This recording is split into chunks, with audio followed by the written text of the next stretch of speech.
तो हेलो दोस्तों, मैं आज आप सभी के लिए 40 प्रश्न लेके आया हूँ। तो आज आप इन सभी प्रश्नों का उत्तर देना है और जिसमें से मैं कुछ प्रश्नों का उत्तर भी बताऊंगा। तो चलिए शुरू करते हैं वीडियो को। तो सबसे पहला हम लोग का क्वेश्चन है कि दाढ़ी बनाने में किस प्रकार के दर्पण का उपयोग किया जाता है। तो दाढ़ी बनाते समय आप सभी को पता ही होगा कि हम लोग अवतल दर्पण का उपयोग करते हैं, क्योंकि अवतल दर्पण किसी भी छोटे से छोटी वस्तु को उसका बड़ा प्रतिबिंब दिखाता है। तो चलिए नेक्स्ट क्वेश्चन देखते हैं। नेक्स्ट क्वेश्चन है कि गोलीय दर्पण में फोकस दूरी एवं वक्रता त्रिज्या के बीच में संबंध बताइए। तो गोलीय दर्पण में फोकस दूरी, तो इसका आंसर आपको देना है कि आप इसका, तो आप डायरेक्ट ABC भी लिख सकते हैं, तो 2 का ABC होगा।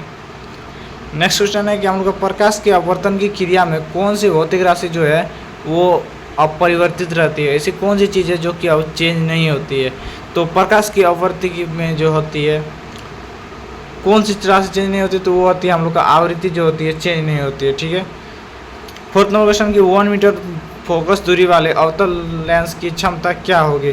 तो उसकी क्षमता आपको खुद निकाल के बतानी है। P इक्वल जो हम लोग का फोकस दूरी इक्वल जो होता है हम लोग का क्षमता P equal to 1/f formula होता है। इससे आप निकाल के बताइए।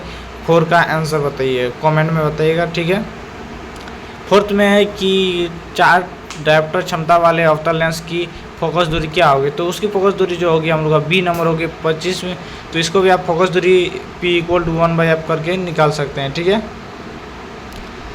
6 नंबर है कि वाहन के अग्रदीप में किस दर्पण का उपयोग किया जाता है। देखिए, वाहन की जो गाड़ी के जो लाइट होती है अग्रदीप जिसको हम लोग बोलते हैं, तो उसमें कौन सी दर्पण का उपयोग किया जाता है। तो उसमें अवतल दर्पण का ही उपयोग किया जाता है। तो option number A correct answer होगा।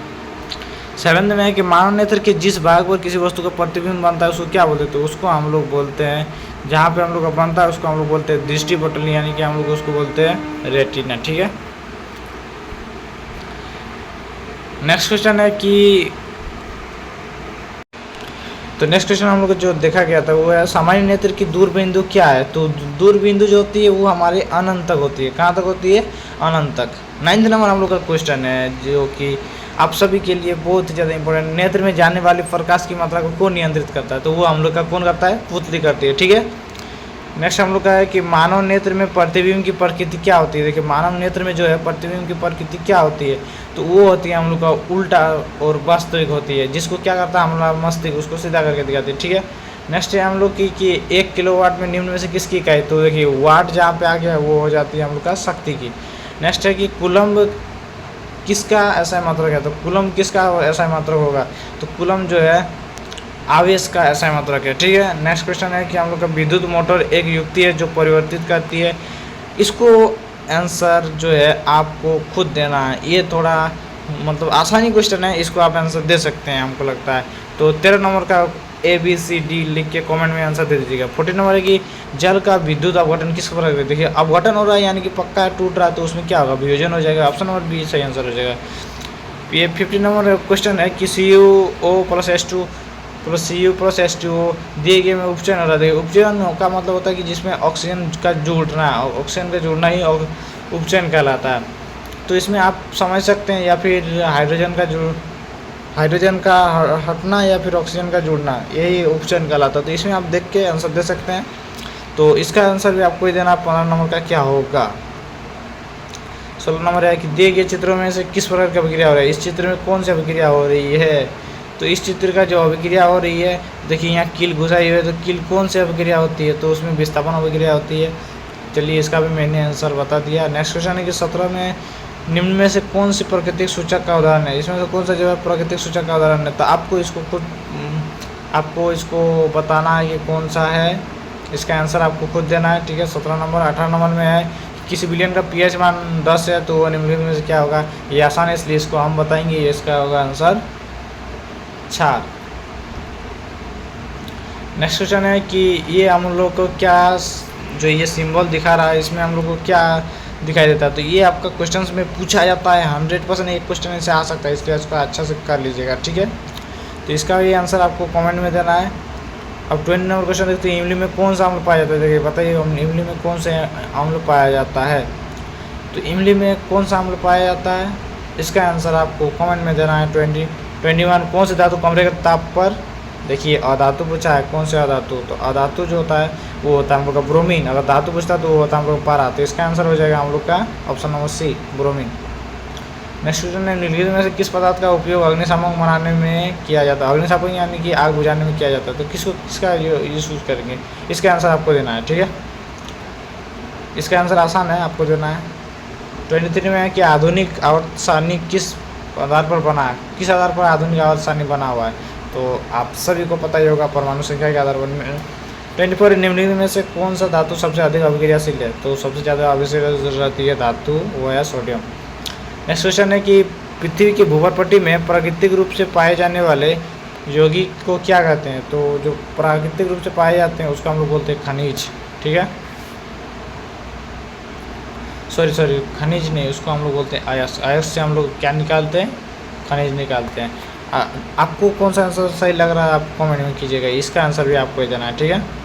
नेक्स्ट है कि प्रोपेनॉल में कौन सी अभिक्रिया होती है? देखिए प्रोपेनॉल में कौन सी अभिक्रिया के सिस्टम है? तो प्रोपेनॉल, तो इसमें अल्कोहल है, ठीक है।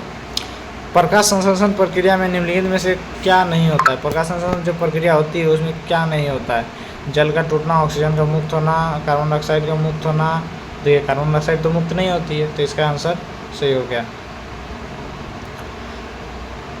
फ्लोएम में खाद्य पदार्थ का परिवहन पौधे में किस दिशा में होती है? देखिए फ्लोएम में जो खाद्य पदार्थ होते हैं उसका परिवहन किस दिशा, केवल ऊपर की ओर, केवल नीचे की ओर, ऊपर और नीचे दोनों ओर, किस साइड में होती है?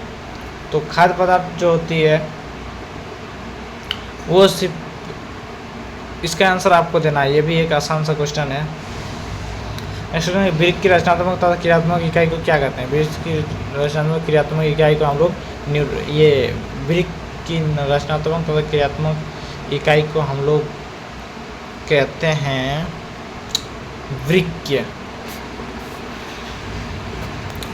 नेफ्रॉन जिसको हम लोग बोलते हैं।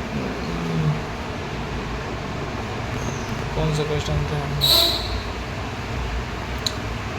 फल को पकाने के लिए कौन सा हार्मोन का उत्तरदायी है? तो फल को हम लोग किस तरह से पका सकते हैं? तो इसका आंसर आपको देना है। और ये जो क्वेश्चन था इसमें हम लोग का क्वेश्चन गलत दिखा हुआ है, वृक्क के जगह पे किडनी लिखा हुआ रहना चाहिए। किडनी की रचनात्मक इकाई को क्या कहते हैं? तो उसको वृक्क कहते हैं, ठीक है। 31 की एस्ट्रोजन स्रावित होता है, कहाँ से होता है? तो एस्ट्रोजन जो होता है अंडा से द्वारा, ठीक है। नेक्स्ट, नवजीवों को मादा जीवों के संलयन को क्या कहते हैं? तो उसको हम लोग बोलते हैं निषेचन। नेक्स्ट क्वेश्चन है कि दिए गए चित्र में कौन सा जनन हो रहा है? तो इसमें कौन सा जनन? तो इसमें मोकुलन होता है, ठीक है।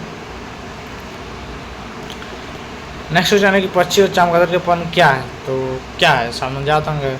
नेक्स्ट है कि मेंडल का प्रयोग के लिए किस पौधे को चुना था? मेंडल ने मटर को चुना था। नेक्स्ट क्वेश्चन, निम्नलिखित में से कौन सा उत्पादक है? उत्पादक कौन सा है? इसका आंसर आपको देना है। ये सब चैप्टर बच्चे पढ़ते नहीं, इसलिए इसका आंसर आपको देना है। किसी आहार श्रृंखला में शाकाहारी का निर्माण होता है, किसी आहार श्रृंखला में शाकाहारी का निर्माण होता है, कहाँ पे होता है? तो प्रथम कोशीय स्तर में। दूसरा कि ओजोन परत की अपक्षय के लिए जिम्मेदार है कौन? CFC सबसे ज़्यादा। निम्नलिखित में से कौन सा जैव मात्रा ऊर्जा स्रोत का उदाहरण नहीं है? कौन सा जो है जैव मात्रा ऊर्जा स्रोत का उदाहरण नहीं है? तो जैव मात्रा तो वो है हम लोग का ये जो है नाभिक ऊर्जा, ठीक है। पवन ऊर्जा के लिए उत्पादन के लिए कितना न्यूनतम चाहिए? तो वो हम लोग के लिए 15 किलोमीटर। तो मैंने जिस वीडियो में जिस में कहा कि उसका आंसर दे दीजिएगा, तो उसका सभी आंसर को कमेंट में लिखिएगा, तो मैं समझ जाऊँगी कि आपका प्रिपरेशन बहुत ही अच्छी हो चुकी है। तो चलिए, जय हिंद, जय भारत, मिलते हैं दूसरे